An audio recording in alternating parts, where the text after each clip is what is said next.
নমস্কাৰ আপোনালোক সকলোকে পুনৰবাৰ স্বাগতম নাছমাই মজিদ বন্ধুসকল পলকতা সংকেজি নটা গুৰুত্বপূৰ্ণ খবৰ প্ৰথমটো খবৰ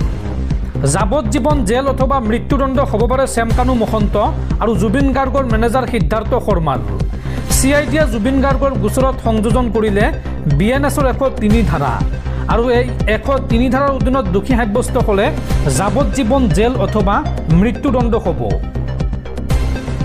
আজীবন জেল অথবা মৃত্যুদণ্ড হ'ব পাৰে শ্যামকানু মহন্ত আৰু সিদ্ধাৰ্থ শৰ্মাৰ CIDয়ে জুবিন গাৰ্গৰ গোচৰত সংযোজন কৰিলে BNSৰ 103 ধাৰা আৰু এই গোচৰত বা এই ধাৰাৰ অধীনত দোষী সাব্যস্ত হ'লেই চৰম শাস্তি দিয়া হ'ব শ্যামকানু মহন্ত আৰু সিদ্ধাৰ্থ শৰ্মাক BNSৰ 103 ধাৰা অনুসৰি দোষীৰ হ'ব পাৰে মৃত্যুদণ্ড অথবা যাৱজ্জীৱন কাৰাবাস শ্যামকানু আৰু সিদ্ধাৰ্থক জেৰা চলোৱাৰ পিছতে এই ধাৰা সংযোজন কৰিছে CIDয়ে উল্লেখযোগ্য যে পূৰ্বেও CIDয়ে সংযোজন কৰিছিল BNSৰ 7টাকৈ ধাৰা পৰৱৰ্তী খবৰ ৰাজ্যত পুনৰ সংঘটিত হৈছে ভয়ংকৰ পথ দুৰ্ঘটনা এইবাৰ টিয়কৰ ভগামুখত আৰক্ষীৰ বাহন দুৰ্ঘটনাগ্ৰস্ত হৈছে আৰু এই ভয়ংকৰ পথ দুৰ্ঘটনাত থিতাতে নিহত হৈছে ভগামুখ আৰক্ষী থানাৰ OC সত্যেন্দ্ৰ মালাকৰ লগতে ভগামুখ গাঁওৰক্ষী বাহিনীৰ সভাপতি পৱন গগৈ আৰু সহকাৰী উপপৰিদৰ্শক মৰমী দাস সহ আন 5 গৰাকী কনিষ্টেবল আঘাতপ্ৰাপ্ত হৈছে পৰৱৰ্তী খবৰ বিজেপি নেতৃত্বাধীন NDA যোগ দিব হাগ্ৰামা মহিলাৰীয়ে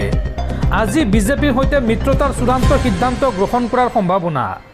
BPFৰ নীতি নিৰ্ধাৰক সমিতিৰ আজি কোকৰাঝাৰত বৈঠক আছে আৰু বিজেপিৰ ফালৰ পৰা দুজনকৈ ইয়াম এই বৈঠকত উপস্থিত থকাৰ সম্ভাৱনা বিজেপিৰ সৈতে আনুষ্ঠানিক মিত্ৰতা ঘোষণা হ'ব পাৰে আজি দৰ্শকসকল আৰু বহুতো গুৰুত্বপূৰ্ণ খবৰ আছে তাৰ আগতে আপোনাক জনাও যে যদি আপুনি এতিয়ালৈকে এইটো ভিডিঅ'ত লাইক কৰা নাই তেন্তে এতিয়াই ভিডিঅ'টোত লাইক কৰি দিয়ক আৰু এনেকুৱা ধৰণৰ ভিডিঅ'সমূহ নিতৌ চাবলৈ চেনেলটো সাবস্ক্ৰাইব কৰি কাষত থকা বেল আইকনটো প্ৰেছ কৰি ৰাখক পৰৱৰ্তী খবৰ জুবিন গাৰ্গৰ মৃত্যুৰ মৰণোত্তৰ পৰীক্ষাৰ ৰিপৰ্ট দাখিল ভাৰতীয় উচ্চায়ুক্ত অসম চৰকাৰৰ হাতত অৰ্পণ কৰিলে জুবিন গাৰ্গৰ মৃত্যুৰ মৰণোত্তৰ পৰীক্ষাৰ ৰিপৰ্ট আৰু জুবিন গাৰ্গৰ মৰণোত্তৰ পৰীক্ষাৰ ৰিপৰ্ট জুবিন গাৰ্গৰ পত্নী গৰিমা শইকীয়াৰ হাতত অৰ্পণ কৰা হ'ব আৰু এই প্ৰতিবেদন ৰাজহুৱা নকৰিবলৈ অনুৰোধ গৰিমা শইকীয়া গাৰ্গক অৱশেষত জুবিন গাৰ্গৰ মৃত্যুৰ মৰণোত্তৰ পৰীক্ষাৰ ৰিপৰ্ট দাখিল ভাৰতীয় উচ্চায়ুক্তক প্ৰতিবেদন দিলে ছিংগাপুৰ আৰক্ষীয়ে গৰিমা গাৰ্গৰ হাতত দাখিল কৰিব মৰণোত্তৰ পৰীক্ষাৰ প্ৰতিবেদন আৰু এই প্ৰতিবেদন ৰাজহুৱা নকৰিবলৈ অনুৰোধ গৰিমা শইকীয়া গাৰ্গক অসম চৰকাৰলৈ এই প্ৰতিবেদন পঠিয়াইছে ছিংগাপুৰৰ ভাৰতীয় উচ্চায়ুক্তই ছিংগাপুৰ আৰক্ষীয়ে এই সন্দৰ্ভত চলাইছে তদন্ত আৰু লগতে GMCHৰ মৰণোত্তৰ পৰীক্ষাৰ প্ৰতিবেদন প্ৰস্তুত হৈছে আৰু এতিয়া দিল্লীৰ পৰা ভিছেৰা ৰিপৰ্টৰ বাবে অপেক্ষা তদন্তকাৰী দলৰ পৰৱৰ্তী খবৰ অসমক লৈ কেন্দ্ৰীয় চৰকাৰৰ বৃহৎ ঘোষণা অসমলৈ কেন্দ্ৰীয় চৰকাৰে আগবঢ়াইছে 1270 কোটি টকাৰ বান সাহায্য আৰু গুৱাহাটীৰ বান নিয়ন্ত্ৰণৰ বাবে 200 কোটি টকাৰ সাহায্য আগবঢ়াইছে কেন্দ্ৰীয় চৰকাৰে পৰৱৰ্তী খবৰ অৱশেষত গ্ৰেপ্তাৰ কৰা হ'ল শেখৰজ্যোতি গোস্বামী আৰু অমৃত প্ৰভা মহন্তক SITৰ 11 ঘণ্টাৰ জেৰাৰ অন্তত গ্ৰেপ্তাৰ কৰা হয় দুয়োকে CIDয়ে বিগত কেইবাদিনৰ পৰা জেৰা চলাইছিল দুয়োকে আৰু দীঘলীয়া জেৰাৰ অন্তত অৱশেষত গ্ৰেপ্তাৰ কৰা হৈছে শেখৰজ্যোতি গোস্বামী আৰু অমৃত প্ৰভা মহন্তক জুবিন গাৰ্গৰ মৃত্যু সন্দৰ্ভত গ্ৰেপ্তাৰৰ সংখ্যা 4 জনলৈ বৃদ্ধি অৱশেষত গ্ৰেপ্তাৰ কৰা হ'ল শেখৰজ্যোতি গোস্বামী আৰু অমৃত প্ৰভা মহন্তক SITৰ 11 ঘণ্টাৰ জেৰাৰ অন্তত গ্ৰেপ্তাৰ কৰা হৈছে দুয়োকে CIDয়ে বিগত কেইবাদিন ধৰি জেৰা চলাইছিল দুয়োকে আৰু জুবিন গাৰ্গৰ লগত ইয়াত পাৰ্টিত আছিল অমৃত প্ৰভা আৰু শেখৰজ্যোতি সাগৰত জুবিনৰ সৈতে সাঁতুৰি আছিল শেখৰজ্যোতিয়েও আৰু ভাইৰেল হোৱা ভিডিঅ'ত স্পষ্ট হৈছিল শেখৰজ্যোতিৰ দায়িত্ব জ্ঞানহীনতাও শ্যামকানু মহন্ত সিদ্ধান্তৰ পিছত জুবিনৰ মৃত্যুৰ গোচৰত গ্ৰেপ্তাৰৰ সংখ্যা 4 জনলৈ বৃদ্ধি পালে পৰৱৰ্তী খবৰ শ্যামকানু মহন্তক ঘৰত ৰন্ধা ভাত দিবলৈ গৈ উভতি আহিল পত্নী ঘৰৰ পৰা গৰম গৰম ভাত ৰান্ধি লৈ গৈছিল শ্যামকানুৰ পত্নীয়ে কিন্তু CIDৰ কাৰ্যালয়ৰ ভিতৰলৈ ভাত লৈ যাবলৈ নিদিলে অনুমতি শ্যামকানু মহন্তক ঘৰত ৰন্ধা মাংস ভাত দিবলৈ গৈ উভতি আহিল শ্যামকানু মহন্তৰ পত্নী CIDৰ কাৰ্যালয়ে নিদিলে অনুমতি ঘৰৰ পৰা গৰম গৰম ভাত ৰান্ধি লৈ গৈছিল স্বামী শ্যামকানুলৈ কিন্তু আধা বাটৰ পৰা উভতাই পঠিয়ালে পত্নীক CIDৰ কাৰ্যালয়ৰ ভিতৰলৈ ভাত লৈ যাবলৈ নিদিলে অনুমতি উল্লেখযোগ্য যে জুবিন গাৰ্গৰ শোকাবহ ঘটনাক লৈ লেখমানো অনুশোচনা নাই শ্যামকানু মহন্তৰ পৰৱৰ্তী খবৰ ভোট চুৰিৰ অভিযোগৰ মাজতে নিৰ্বাচন আয়োগে জাৰি কৰিলে কেইবাটাও নিয়ম 30টাকৈ নিয়ম সালসলনি কৰিছে নিৰ্বাচন আয়োগে এতিয়াৰ পৰা বেলটৰ ভোট গণনা সম্পূৰ্ণ নোহোৱালৈকে কোনো কাৰণতে খুলিব নোৱাৰিব EVM এই কঠোৰ নিৰ্দেশনা ভাৰতীয় নিৰ্বাচন আয়োগৰ দেশত ভোট চুৰিৰ অভিযোগৰ মাজতে নিৰ্বাচন আয়োগে জাৰি কৰিলে কেইবাটাও নিয়ম এতিয়াৰ পৰা ভোট গ্ৰহণৰ পৰা ভোট গণনালৈকে হ'ব বৃহৎ সালসলনি কেইবাটাও নিয়মৰ সালসলনি কৰা হৈছে বিগত 6 মাহত 30টাকৈ নিয়ম সালসলনি কৰিছে নিৰ্বাচন আয়োগে বেলটৰ ভোট গণনা সম্পূৰ্ণ নোহোৱালৈকে কোনো কাৰণতে খুলিব নোৱাৰিব EVM এতিয়াৰ পৰা ভোট গণনাৰ সময়ত প্ৰথমতে বেলটৰ ভোটসমূহ গণনা কৰা হ'ব তাৰ পিছতহে EVMৰ ভোট গণনা কৰা হ'ব নতুন পৰিৱৰ্তন অনুসৰি এতিয়াৰ পৰা এটা কেন্দ্ৰত দিয়া হ'ব সৰ্বাধিক 1200 ভোটাৰৰ অনুমতি EVMত প্ৰাৰ্থীৰ ফটো ৰঙীন হ'ব লাগিব আৰু ফলাফলৰ দিনা 2 ঘণ্টাৰ মূৰে পৰ্টেলত প্ৰকাশ পাব ৰিয়েল টাইম ভোটাৰৰ ভোটদানৰ তথ্য প্ৰাৰ্থীসকলে ভোট গ্ৰহণ কেন্দ্ৰৰ 100 মিটাৰ দূৰত স্থাপন কৰিব পাৰিব টেবুল আৰু ভোট চুৰিৰ অভিযোগৰ মাজতে নিৰ্বাচন আয়োগে এইদৰে জাৰি কৰিলে কেইবাটাও নিয়ম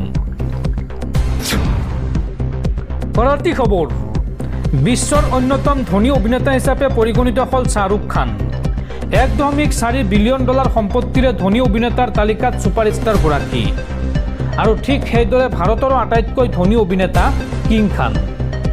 হৰুণ ইণ্ডিয়া ৰিচ লিষ্ট 2025ত প্ৰকাশ পাইছে এই তথ্য পৰৱৰ্তী খবৰ জুবিন গাৰ্গৰ মৃত্যুক লৈ শ্যামকানু মহন্ত আৰু সিদ্ধাৰ্থ শৰ্মাক মাৰাথন জেৰা CIDৰ আৰু CIDৰ মাৰাথন জেৰাত বিস্ফোৰক তথ্য পোহৰলৈ আহিছে শ্যামকানু মহন্ত আৰু সিদ্ধাৰ্থ শৰ্মাৰ বিৰুদ্ধে জুবিন গাৰ্গক হত্যাৰ গোচৰ আৰু ইতিমধ্যে 103 ধাৰা আৰোপ কৰা হৈছে এই দুয়োগৰাকীৰ বিৰুদ্ধে এই ধাৰাত দোষী সাব্যস্ত হ'লে যাৱজ্জীৱন জেল অথবা মৃত্যুদণ্ড হ'ব পাৰে এই দুয়োগৰাকী অভিযুক্তৰ শ্যামকানু মহন্ত আৰু সিদ্ধাৰ্থ শৰ্মাৰ পৰা বিস্ফোৰক তথ্য লাভ SITৰ মাৰাথন জেৰাৰ অন্তত জুবিন গাৰ্গৰ মৃত্যুৰ ৰহস্যৰ বিস্ফোৰক তথ্য পোহৰলৈ আহিছে BNSৰ 103 ধাৰাৰ অধীনত দুয়োৰে বিৰুদ্ধে হত্যাৰ গোচৰ আৰোপ কৰা হৈছে আৰু এই ধাৰাৰ অধীনত দোষী সাব্যস্ত হ'লে যাৱজ্জীৱন জেল অথবা মৃত্যুদণ্ড পৰ্যন্ত হ'ব পাৰে দুয়ো অভিযুক্তৰ বিৰুদ্ধে ৰুজু কৰা হৈছে 18/25 নং গোচৰ শ্যামকানু মহন্তৰ বিৰুদ্ধে BNSৰ আন 7টাকৈ ধাৰাত ৰুজু কৰা হৈছে গোচৰ ইমান ধাৰাত আৰোপ কৰা হৈছে শ্যামকানু মহন্তৰ বিৰুদ্ধে শ্যামকানু মহন্তই নিজৰ লাভালাভৰ বাবে ব্যৱহাৰ কৰিছিল ভুৱা নথিপত্ৰ যি নথিৰ সহায়ত শ্যামকানুৱে কৰিছিল ব্যাপক অৰ্থনৈতিক কেলেংকাৰী শ্যামকানুৰ ঘৰৰ পৰা জব্দ কৰা হৈছে বহু আপত্তিজনক নথিপত্ৰ আৰু এই সন্দৰ্ভত 25 ছেপ্টেম্বৰত CIDয়ে শ্যামকানুৰ ঘৰত চলাইছিল অভিযান এই অভিযানত 28টা চিলমোহৰৰ লগতে বহু নথিপত্ৰ জব্দ কৰিছিল CIDয়ে লগতে শ্যামকানুৰ প্ৰতিষ্ঠান ট্ৰেণ্ড MMSৰ নামত আছে 2টাকৈ পান কাৰ্ড লোক নিৰ্মাণ বিভাগৰ সহকাৰী অভিযন্তাৰ নামতো পোৱা গৈছে ভুৱা চিলমোহৰ আৰু এই সন্দৰ্ভত শ্যামকানু মহন্তৰ বিৰুদ্ধে CIDয়ে পৃথকে ৰুজু কৰিছে গোচৰ CIDৰ SSP আসিফ আহমেদে শ্যামকানু মহন্তৰ বিৰুদ্ধে এই সন্দৰ্ভত দাখিল কৰিছে অন্য এখন এজাহাল পৰৱৰ্তী খবৰ জুবিন গাৰ্গৰ ছিংগাপুৰৰ মৰণোত্তৰ পৰীক্ষাৰ প্ৰতিবেদন পোৱা নাই জুবিন গাৰ্গৰ পত্নী গৰিমা শইকীয়া গাৰ্গে এই সন্দৰ্ভত কয় যে মোৰ হাতত এতিয়ালৈকে আহি পৰা নাই ছিংগাপুৰৰ মৰণোত্তৰ পৰীক্ষাৰ প্ৰতিবেদন। জুবিন গাৰ্গৰ ছিংগাপুৰৰ মৰণোত্তৰ পৰীক্ষাৰ প্ৰতিবেদন সন্দৰ্ভত এই মন্তব্য গৰিমা শইকীয়া গাৰ্গৰ। পৰৱৰ্তী খবৰ, জুবিন গাৰ্গৰ ৰহস্যজনক মৃত্যু সন্দৰ্ভত পুনৰ বিস্ফোৰক অভিযোগ অসম জাতীয় পৰিষদৰ সভাপতি লুৰিণজ্যোতি গগৈৰ। লুৰিণজ্যোতি গগৈয়ে পুনৰ কি ক'লে চাওঁ আহক। শ্যামকানু মহন্ত আৰু সিদ্ধাৰ্থ শৰ্মাক একেটা দিনতে একেটা ঠাইতে একেদিনাই কৰায়ত্ব কৰিছে। এতিয়া বিভিন্ন ধৰণৰ কথা বতৰা আহিছে। তেওঁলোকক কৰায়ত্ব কৰিছে, কিন্তু তেওঁলোকৰ লগত মোবাইল আছে। তেওঁলোকে গাড়ীখনত গৈ থকা ফটো বাহিৰলৈ দি দিয়া হৈছে। এইবোৰ জনতাৰ ক্ষোভক প্ৰশমিত কৰিবৰ বাবে সস্তীয়া মাৰ্কেটিং কৰা হৈছে নেকি? জুবিন গাৰ্গৰ ৰহস্যজনক মৃত্যু সন্দৰ্ভত এই বিস্ফোৰক অভিযোগ লুৰিণজ্যোতি গগৈৰ। পৰৱৰ্তী খবৰ, আত্মনিৰ্ভৰশীলতাই আগুৱাই যোৱাৰ একমাত্ৰ পথ। প্ৰধানমন্ত্ৰী মোদীৰ সুৰতে সুৰ মিলাই এইবাৰ এই মন্তব্য কৰিলে RSS প্ৰধান মোহন ভাগৱতে। আত্মনিৰ্ভৰশীলতাই এখন দেশৰ বাবে আগুৱাই যোৱাৰ একমাত্ৰ পথ। সেয়েহে ৰাষ্ট্ৰীয় স্বয়ংসেৱক সংঘৰ মুৰব্বী মোহন ভাগৱতে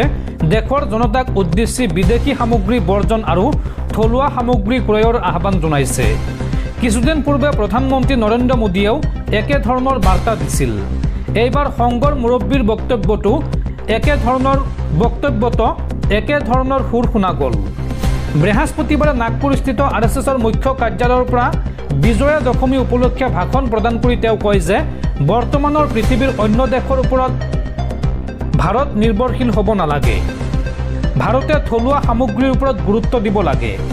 ভাৰত যেতিয়া আত্মনিৰ্ভৰশীল হ'ব তেতিয়াহে ভাৰতে নিজৰ ইচ্ছা অনুসৰি কাম কৰিব পাৰিব। থলুৱা সামগ্ৰী ব্যৱহাৰ কৰি আত্মনিৰ্ভৰশীল হোৱাৰ বিকল্প নাই। মোহন ভাগৱতে লগতে কয় যে পৃথিৱীখন আত্মনিৰ্ভৰশীলতাৰ ওপৰত নিৰ্ভৰশীল। কোনো দেশে ইখনে সিখনক বাদ দি জীয়াই থাকিব নোৱাৰে। কিন্তু এই আত্মনিৰ্ভৰশীলতাক বাধ্যবাধকতা হিচাপে গণ্য কৰা উচিত নহয়। আমি আত্মনিৰ্ভৰশীলতাৰ দিশত আগবাঢ়িব লাগিব। ইয়াৰ কোনো বিকল্প নাই। এই মন্তব্য RSS প্ৰধান মোহন ভাগৱতৰ।